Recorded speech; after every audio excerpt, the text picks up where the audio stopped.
رب متعال رب الافواج الوہیم یہوہ پاک خدا کے بعد نہایت قابل عزت واجب الاحترام رہبر شریعت جناب سرفراز صاحب کا اور میرے بہت ہی پیارے اور چھوٹے بھائی جناب فلپ صاحب کا دل سے شکر گزار ہوں، جن کی توسط سے آج مجھے پاکستان کے ایک بہت بڑے نیٹ ورک پر، بہت بڑے پلیٹ فارم پر آ کر خدا کے عظیم اور لا تبدیل کلام کی خدمت کرنے کا شرف حاصل ہوا۔ میں اس کے لیے بھی آپ کا شکر گزار ہوں۔ اور ایک وہ شخص جو اس وقت یہاں تو نہیں، بردر ایڈرین کزارس، جن کی توسط سے بھائی سرفراز ولیم سے بات ہوئی اور یہ سارا پلان ڈیسائیڈ ہوا۔ میرا تعلق افغانستان کے بارڈر پر ایک چھوٹا سا گاؤں ہے، وہاں سے ہے۔ گزشتہ 16 سال سے میں افغانستان اور تمام قبائلی علاقوں میں خدمت کر رہا ہوں۔ آج سے 32 سال پہلے ایک پختون گھرانے میں ایک بچہ پیدا ہوا۔ اس کی ماں اسے ہاسپٹل میں پیدا کر کے ایک کرسچن نرس کو دے کر چلی گئی۔ اس کرسچن نرس نے اس بچے کو اٹھایا اور کسی کرسچن خاندان میں پہنچا دیا۔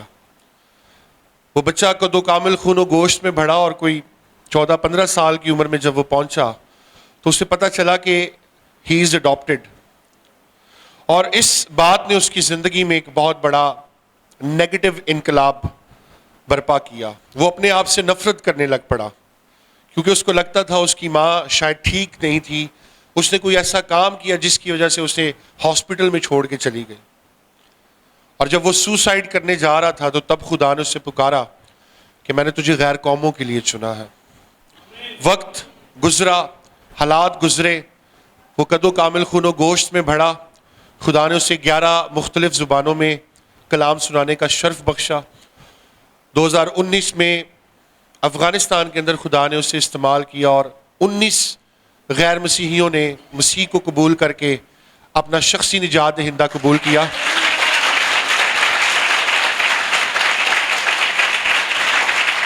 اور آج بھی خدا اس بچے کو اپنے کلام کی خدمت کے لیے پاکستان، افغانستان اور چھوٹے چھوٹے دیہاتوں میں لے کر جاتا ہے، اور اس بات کے لیے میں شکر گزار ہوں کہ آج وہ بچہ آپ کے سامنے کھڑا ہے۔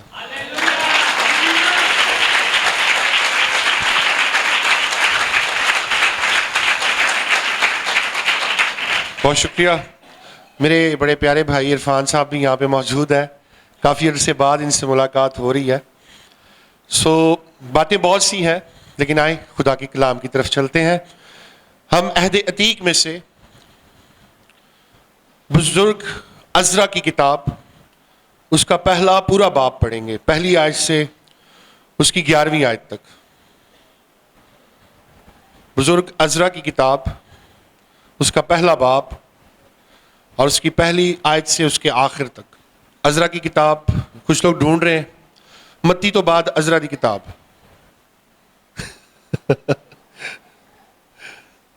کسی نے نکال لیا؟ کوئی بیٹی یا کوئی بھائی، بیٹا اگر با آواز بلند اس اقتباس کو پڑھنے میں رہنمائی فرما دے۔ اور شاید فارس کی سلطنت کے پہلے سال میں، اس لیے کہ خداوند کا کلام جو یرمیا کی زبانی آیا تھا پورا ہوا۔ خداوند نے شاید فارس کا دل اباڑا، تو اس نے اپنی تمام مسل میں منادی گائی اور اس مضمون کا فرمان بھی لکھا کہ شاید فارس یوں فرماتا ہے کہ خداوند آسمان کے خدا نے زمین کی سب مملکتیں مجھے بخشی ہیں اور مجھے تاکید کی ہے کہ میں یروشلم میں جو یہودا میں ہے اس کے لیے ایک مسکن بناؤں، بس تمہارے درمیان جو کوئی اس کی ساری قوم میں سے ہو، اس کا خدا اس کے ساتھ ہو، اور وہ یروشلم کو جو یہودا میں ہے جائے اور خداوند اسرائیل کے خدا کا گھر جو یروشلم میں ہے بنائے۔ خدا وہی ہے، اور جو کوئی کسی جگہ جہاں اس نے قیام کیا باقی رہا ہو تو اسی جگہ سے لوگ چاندی اور سونے اور مال اور مویشی سے اس کی مدد کریں، اور علاوہ اس کے وہ خدا کے گھر کے لیے جو یروشلم میں ہے رضا کے ہدیے دے۔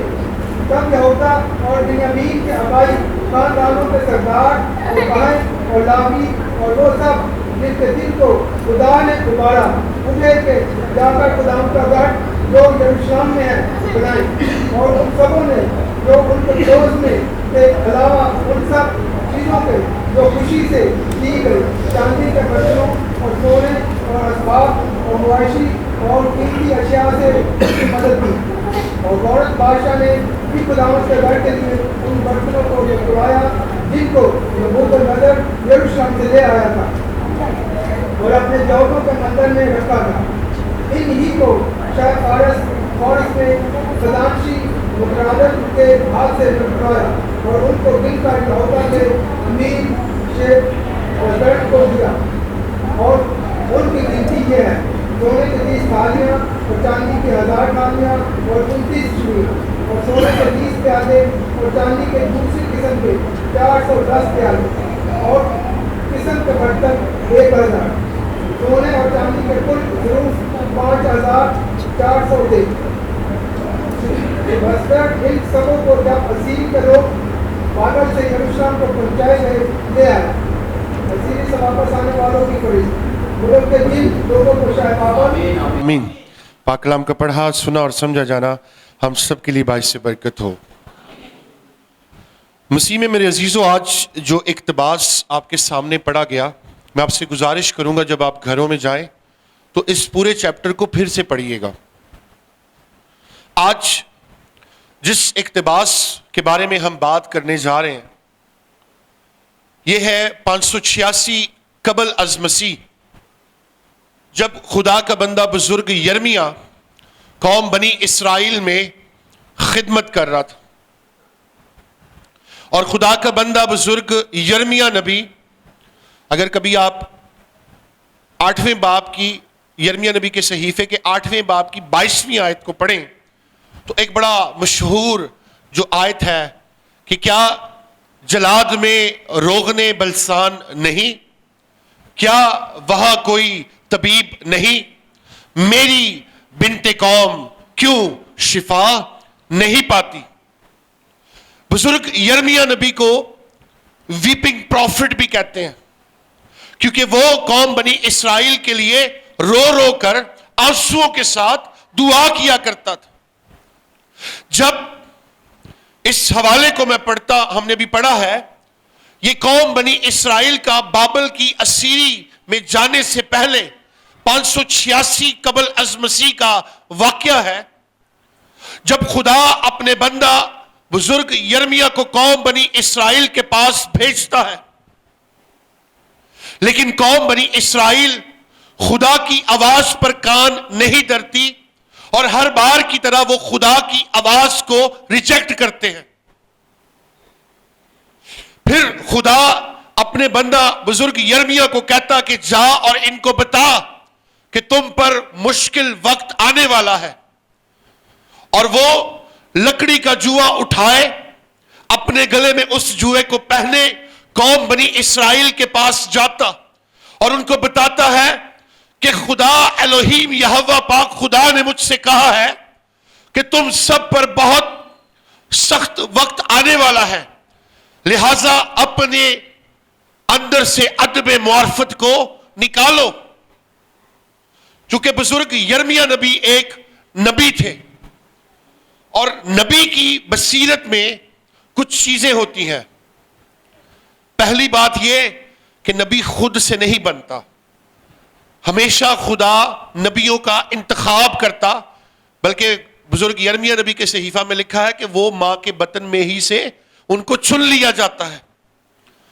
دوسرا، جو نبی ہوتا ہے وہ کبھی بھی خدا کے کلام کے بغیر کوئی نبوتی بات یا کام نہیں کرتا، اور نبوت اور پیشن گوئی اس کے اندر ایک فرق ہے۔ پیشن گوئی وہ ہے جو آنے والے مستقبل کے بارے میں تو ہوتی ہے، لیکن اس میں انسانی وسائل اور دماغ کا استعمال ہوتا ہے۔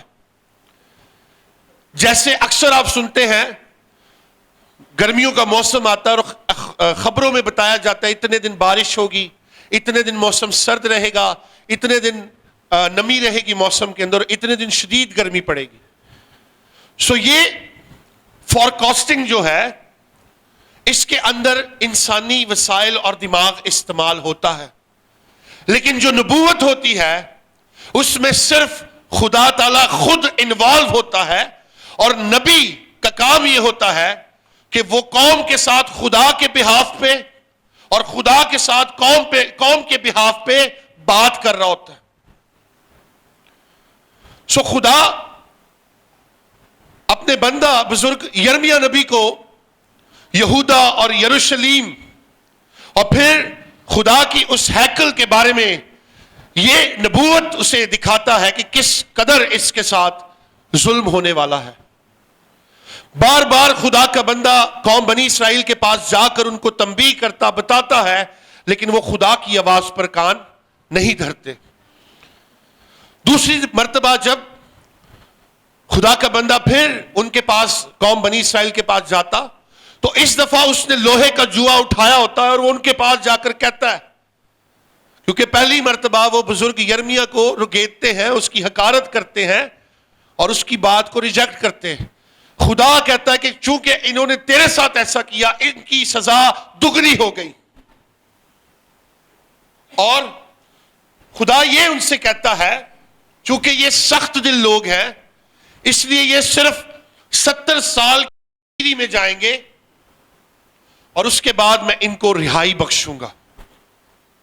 اب جو اقتباس ہم نے پڑھا قوم بنی اسرائیل پر نبوکت نظر بادشاہ جو شاہ بابل ہے وہ اپنی فوجوں کو لے کر یروشلیم کے اوپر یہودا کے اوپر چڑھ دوڑتا ہے، اور وہ نہ صرف یہودا کی نہ صرف یروشلیم کی بلکہ ہیکل کی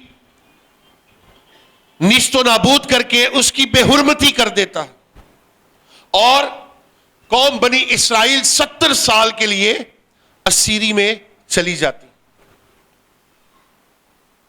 اب 70 سال کے بعد جب خدا قوم بنی اسرائیل کی آواز کو سنتا ہے تو اس کے اندر بھی خدا کی مصلحت شامل تھی کہ شاہ فارس خورس جو مدیان تھے یہ اٹھے اور یہ نبوکت نظر بادشاہ کی مملکت کے اوپر اس بابل کے اوپر حملہ کریں اور نہ صرف ان کو اپنا مطیع بنائے بلکہ انہوں نے قوم بنی اسرائیل کو اس غلامی میں سے آزاد کیا. اور پھر شاہ فارس خورس اپنی سلطنت کے پہلے سال یہ اعلان کرتا ہے کہ جتنے بھی اسیری کے اندر قوم بنی اسرائیل کے لوگ آئے، آج میں یہ اعلان کرتا ہوں کہ وہ اپنے علاقے میں یروشلیم یہودا کے اندر جا کر خدا کی ہیکل کو دوبارہ سے تعمیر کریں. اور یہ دن قوم بنی اسرائیل نئے سال کے طور پر مناتی ہے. اب اسیری کے بعد جو خدا کا بندہ یہاں پر خدمت کر رہا ہے اس نبی کا نام ہے بزرگ عزرا. اور نئے سال کے دن جب 70 سال کی اسیری میں سے قوم بنی اسرائیل نکل رہی ہے تو خدا کا بندہ بزرگ عزرا کچھ ذمہ داریاں لے کر اس نئے سال میں اپنے ملک میں دوبارہ جاتے ہیں. اس ساری تاریخ کو اگر ہم آج کے چرچ کے ساتھ ریلیٹ کریں تو 70 سال سے زائد عرصہ ہمیں وطن عزیز میں ہو چکا ہے. اور آج اگر آپ مسیحی قوم کا حال دیکھیں تو ہم بھی ایک اسیری کے اندر جو گناہ کی ہے، جو عدم معرفت کی ہے، جو خدا سے دوری کی ہے، اس کے اندر زندگی گزار رہے ہیں. اور اسی وجہ سے آج ہماری قوم اس عدم معرفت کی وجہ سے جہاں تھے اس سے بھی وہ پیچھے جاتے جا رہے ہیں. آپ کی قوم کی نوجوان بیٹیاں اور بیٹے بیرا روی کا شکار ہیں، وہ غیر قوموں میں شادی کرنا پسند کرتے ہیں، وہ ماں باپ کے نافرمان ہیں، وہ خدا سے دور ہیں، اور وہ خدا کے کلام کو کوئی اہمیت نہیں دیتے۔ اور آج اگر ہم وہ 5-6 ذمہ داریاں جو بزرگ عزرا نبی نے خدا کے حضور اس نئے سال کے دن لی، یہاں پر بیٹھا ہر ایک مسیحی ماں باپ، ایک رہبر، ایک بھائی، ایک باپ، ایک دوست اگر ان ذمہ داریوں کو اپنے ساتھ لے کر جائے گا تو میں مسیح میں خدا کا خادم ہوتے ہوئے آپ سے کہہ سکتا ہوں کہ پاکستان کے اندر روحانی انقلاب کا جو سلسلہ ہے وہ خدا کراچی شہر اور پھر گواہی کے پلیٹ فارم سے کرنے جا رہا ہے۔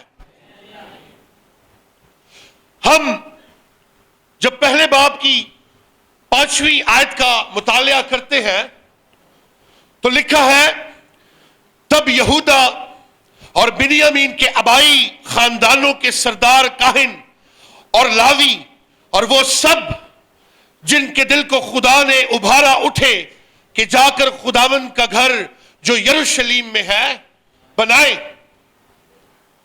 بزرگ عزرا نے جو پہلی ذمہ داری نئے سال کے دن لی، وہ پہلی ذمہ داری یہ تھی کہ اس نے اپنی قوم کے بزرگوں کو، لیڈروں کو، رہبروں کو اور اپنی قوم کے نوجوانوں کو منظم کیا، ری آرگنائز کیا، کیونکہ جب تک کسی قوم کا لیڈر، جب تک کسی قوم کا رہبر اس کے آگے چلنے والا نہیں ہوگا، وہ قوم ایسے ہوگی جیسے ایک بھیڑ بغیر چرواہے کے۔ آج ہمارے معاشرے کے اندر اور پاکستانی چرچ کے لیے سب سے بڑا جو فقدان ہے وہ ہے لیڈرشپ کا، چاہے وہ پولیٹیکل ہے اور مجھے معاف کیجیے گا چاہے وہ ریلیجیس ہے۔ یا ہر بندہ پھنے خواہ بننے کی کوشش کرتا ہے، ہر بندہ چاہتا ہے میری میں ہو، میری جے ہو، میرا نام ہو، میرے پینافلیکس ہو، میری تصویریں ہو، میرا نام لیا جائے۔ لیکن میں جب بھی کلام میں بزرگ مقدس یوحنا رسول کے معرفت لکھی گئی انجیل کے 3 باب کی 30ویں آیت کا مطالعہ کرتا تو ایک آیت مجھے ہر روز مجھے جھنجھوڑ دیتی ہے، ضرور ہے وہ بڑھے اور میں گھٹوں، وہ بڑھے اور میں گھٹوں۔ آج ہم سب کو جہاں کلیسیا کو منظم ہونے کی ضرورت ہے، وہاں پر ہماری لیڈرشپ کو بھی ری آرگنائز ہونے کی ضرورت ہے۔ ہم جب دیکھتے ہیں دوسری ذمہ داری بزرگ عزرا کی خدمت میں، تو وہ ذمہ داری یہ تھی کہ اس نے اپنی قوم کے ایمان کو بڑھایا۔ اور ایمان کیسے بڑھتا ہے؟ ایمان سننے سے پیدا ہوتا ہے، اور سننا مسیح کے کلام سے۔ بزرگ عزرا نے اپنی قوم کو خدا کے کلام سے موٹیویٹ کیا، ان کو انکریج کیا اور ان کو بتایا کہ ہمارا خدا جو اپنی قوم کو مصر کی غلامی میں سے نکال لایا، ہمارا خدا جو 40 سال تک ہر روز اپنے لوگوں کے لیے خوراک کا، پانی کا اور ہر ضرورت کا انتظام کرتا ہے، وہ خدا ہمارے لیے بھی سب کچھ کر سکتا ہے۔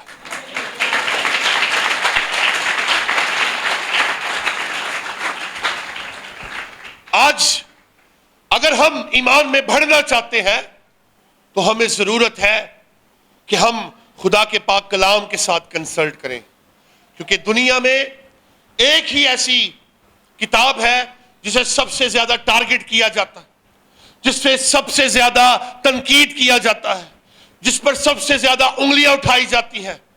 لوگ کہتے ہیں یہ بائبل بدل چکی ہے۔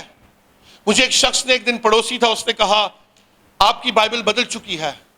میں نے کہا آپ ثابت کر سکتے ہیں؟ اس نے کہا جی ہمارے اس میں لکھا ہے۔ میں نے کہا جی قرآن میں تو یہ بھی لکھا ہے ذالک الکتاب لا ریب فیہ ھدی للمتقین الذین، یہ کتاب وہ کتاب ہے جو متقین کے لیے رہائی ہے. پھر ایک شخص مجھے افغانستان کے بارڈر پر کہتا ہے آپ کلمہ کیوں نہیں پڑھتے؟ میں نے کہا اس سے کیا ہوگا؟ اس نے کہا آپ کو جنت ملے گی. میں نے کہا بے شک آپ جب بھی قرآن پڑھتے ہیں آپ کہتے ہیں الحمدللہ رب العالمین الرحمن الرحیم مالک یوم الدین ایاک نعبد و ایاک نستعین اہدنا الصراط المستقیم. اے اللہ ہم تجھ سے مدد مانگتے ہیں اور تو ہمیں سچائی کے راستے دکھا، لیکن میرا یسوع کہتا ہے راہ، حق اور زندگی میں ہوں.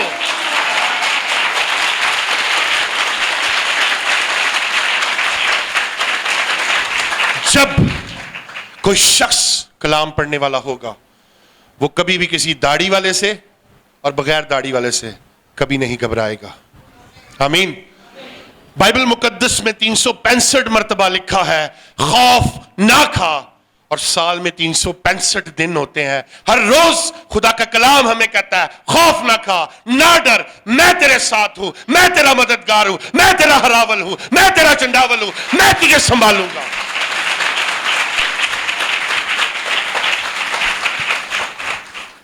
جو تیسری ذمہ داری بزرگ عزرا نبی نے لی وہ تھی اپنی قوم کی کھوئی ہوئی شناخت کو بحال کیا. کیونکہ جب یہ اسیری میں آئے تو ان کی جو ڈگنیٹی تھی، ان کی جو آئیڈینٹیفیکیشن تھی وہ کیا تھی؟ یہ غلام ہے، یہ نیچ لوگ ہیں اور یہ غلامی کی زندگی گزارنے والے لوگ ہیں. اور افسوس کے ساتھ یہاں کوئی ایسے بزرگ ہیں جن کی عمر 60 سال سے زیادہ ہو، وہ 50 سال سے اوپر. بہنا والوں تو کوئی نہیں آ چکے گا، نہیں ایک آگے. بھائی سرفراز شاید میری بات سے اتفاق کریں. آج سے چند سال پہلے اگر کسی مسلمان بھائی نے کسی کو خزانچی رکھنا ہوتا تھا، اپنی بیٹیوں یا بیٹوں کو پڑھانا ہوتا تھا، ان کی پریورٹی کیا ہوتی تھی کہ ان کا ٹیچر یا ہمارا خزانچی کون ہو؟ کرسچن ہو. کیوں؟ کیونکہ ان کو پتا تھا یہ نہ جھوٹ بولتے ہیں، نہ یہ فراڈ کرتے ہیں، نہ یہ قسم کھاتے ہیں، نہ یہ غلط کام کرتے ہیں. آج جو 24 رات نو کپا نہیں ملتا تو پھر کہندے نے جتھے فلانی فلانی برادری رہندی اتھے چلے جاؤ. آج ہماری پہچان یہ بن چکی. آج ہماری پہچان پرمٹ بنانے والوں کی بن چکی ہے. آج ہماری پہچان 24 رات نو نالیاں چ ڈگن والے دی بن چکی. اور ایسے شہزادے لوگ ہیں کوئی لبے نہ لبے جہدے گھر بھی نہیں کوئی گل سنتا پادریاں نے ضرور گلاں سناتا. مجھے ایک دن فیس بک پہ ایک آدمی کہتے ہیں، میرے بھائی میرے ساتھ کافی عرصے سے ایڈ ہے فیس بک پہ، مجھے ایک شخص کہتا ہے، میں رات کو بھی پاسٹر فلپ سے بات کر رہا تھا، ایک شخص مجھے کہتا ہے پادری نکاواں دی فیس بڑی لیندے نے. میں جی گل تو تسی ٹھیک کر رہے ہو، کنی لینی چاہیے؟ کہندا 500 روپیہ. میں ٹھیک ہے تو جڑا خسریا تو میں 50,000 لٹا دینے وہ بارے چ کی خیال ہے تہاڈا؟ آج ادب معرفت یہ ہے کہ ہم اپنی شناخت کھو چکے ہیں. آج ہمیں ضرورت ہے ہم اپنا پہناوا درست کریں. ہم نے حیادار کپڑے پہننے ہیں بیٹیوں، ہم نے ہوادار کپڑے نہیں پہننے. نوجوانوں ہم نے ہنی سنگھ نہیں بننا، ہم نے بزرگ پولوس رسول کی طرح بننا ہے، ہم نے بزرگ یوحنا کی طرح بننا ہے، ہم نے بزرگ سلاس کی طرح بننا ہے تاکہ ہم خدا کی قربت میں بڑھیں. ایک اور ذمہ داری جو خدا نے بزرگ عزرا کو دی، میں نے زیادہ ٹائم تو نہیں لے لیا، آپ بور تو نہیں ہو رہے؟ ہاللیلویا. ایک اور ذمہ داری جو بزرگ عزرا نے لی وہ لکھا ہے کہ سونے اور چاندی کے کل ظروف 5,400 تھے. یہ وہ قیمتی ظروف، یہ وہ پاک ظروف تھے جو زندہ خدا کی ستائش کے لیے اس کے حضور رکھے گئے تاکہ اس کے جلال کے لیے استعمال ہو. نبوکت نظر نے ان برتنوں کو اٹھایا اور مندروں کے اندر رکھ دیا. آج ابلیس نے ہمارے ان قیمتی ظروفوں کو اٹھا کر اپنے مندروں میں رکھا ہوا. اور وہ کوئی فلانا گوگا مسیح 2 دن دا اشارہ تے کر نظارہ، محبوب آپ کے قدموں میں، لاٹری آپ کی یہ اور وہ. اور کئی بابے بنے پھر دے نے، اور کئی کہندے نے اسی سیانے ہاں. یہ کون ہے؟ یہ قیمتی ظروف آپ کی بیٹیاں اور آپ کے بیٹے ہیں جو آج غیر قوموں میں فرینڈشپ کے لیے انٹرسٹڈ ہیں. مجھے ایک دن ایک بیٹی آ کے پوچھتی ہے، پادری صاحب، میں نوجوانوں کو اکثر پڑھاتا ہوں، تو اس نے سوال کیا کہ بائبل کے مطابق کیا girl friend and boy friend ہوتے ہیں؟ میں نے کہا بیٹا، بائبل کے مطابق بہن تے بھرا ہوندے نے، اگوں تسی بہتر جانتے ہو. ایک آدمی نے، شکاری تھا، اسے جنگل میں شکار کرنے گیا تو ایک شیر کا بچہ مل گیا. اس نے اس شیر کے بچے کو اٹھایا اور اپنے ساتھ اپنے فارم ہاؤس پر لے گیا، اور وہاں پر اس نے کچھ جنگلی کتے رکھے ہوئے تھے اور اس شیر کو جا کر ان کتوں میں رکھ دیا. اب شیر صبح اٹھا تو کتوں کا کام کیا ہے؟ بھونکنا. وہ صبح بھی پونکڑا سنتا سی، دوپہری بھی پونکڑا، راتی بھی پونکڑا. ایک وقت آیا کہ شیر بھی پونکڑا شروع ہو گیا. مالک کہندا اینوں میں بڑا عرصہ ہو گیا مفت دیا روٹیاں کھوانا، جنوں شکار تے کھڑنا. شیر نوں نے پٹا پایا تے لے گیا جنگل. اتھے جا کے انہیں کوئی سور وغیرہ نوں شوٹ کیتا تو انہوں کہندا جا لے کے آ. شیر جنجی نسیا گیا پونکدا شکار تے. اتھوں 2-4 شیر اور نکل آئے. انہاں شیراں نوں ویکھ کے اے جڑا شیر سی اور تیز تیز پونکڑا شروع کر دیتا. وہ جڑے سامنے شیر سن انہاں دا ترا نکل گیا، اے کیڑی نسل نکل آئی ہے ساڈے چ. انہاں کہا اینوں پھڑو. انہوں نے کہا تو شیر ہے، تو کی کر رہا ہے؟ تو تے ساڈی پوری قوم ہی پر بدنام کر دیتی ہے. انہیں کہا نہیں میں کتا ہاں. انہیں کہا نہیں تو شیر ہے. شیراں نوں پھڑ کے لے گئے ایک دریا دے کول تے اوتھے انہوں کہندے نے وے پانی چ. اس نے جب دیکھا کہندا میں لگنا تے میں بھی شیراں آ رہا. تو شیروں سے پوچھتا ہے میرا کام کیا ہے؟ انہوں نے کہا تیرا کام ہے دھاڑنا، تیرا کام ہے حملہ کرنا، تیرا کام ہے دوسروں پر اپنی ہیبت طاری کر دینا. جب ہم اپنے سٹینڈرڈ سے ہٹ جاتے ہیں، ایویں لگے پھرنے جی اسی شاہی کائنات دا فرقہ وا، کیا ہمارے اندر وہ باتیں ہیں؟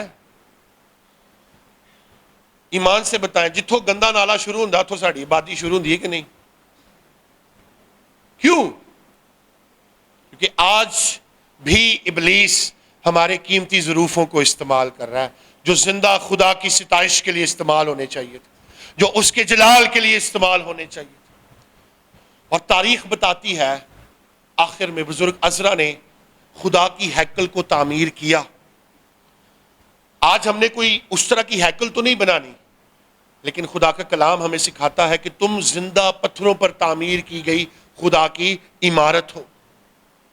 آج ہم نے اپنے آپ کو خدا کے حضور، اپنی زندگی کو، اپنے دل کو خدا کا مقدس بنانا ہے. اور یاد رکھیں جب خدا اپنے جلال کے ساتھ دوبارہ آئے گا، انہیں یہ نہیں پوچھنا کہ تو پادری عرفان تو پینٹ کوٹ پا کے کیوں نہیں کلام سنایا، تو نہ انہیں یہ سننا بی بی تو ایئر لائن سوٹ پا کے کیوں نہیں سے آئی، تو نہ انہیں یہ پوچھنا ہے کہ تو ہالےلویا دا نعرہ زور زور در کیوں نہیں لایا. سوال صرف ایک ہوگا کہ جو ذمہ داری تجھے دی تھی تو نے کیا کیا.